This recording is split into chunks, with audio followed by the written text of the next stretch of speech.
Well, as many of you know, I am supporting The Voice.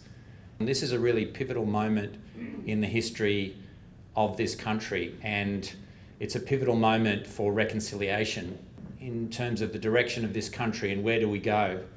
I recently heard Noel Pearson speak, and he was talking about these two stories of Australia, the story of Indigenous Australia, which goes back 65,000 years plus, and the story of Australia since European settlement, which dates back to 1788.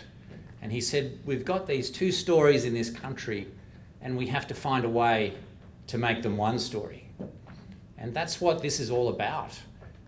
It's about long overdue constitutional recognition, and it's also about moving reconciliation forward and achieving real outcomes on the ground. So not merely symbolic or token recognition. How can it be that in Australia in 2023, Indigenous Australians have lower life expectancies than non-Indigenous Australians? I think it's about 8 years for women and 9 years for men. How could that possibly be? How could that possibly stand in Australia?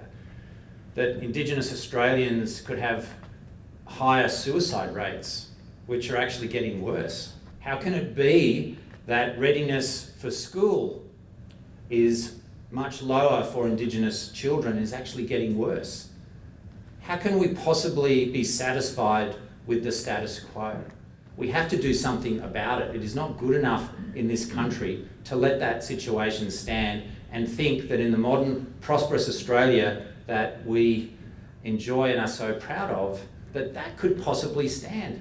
That is, we have so much to be proud of in this country. It's the greatest country in the world.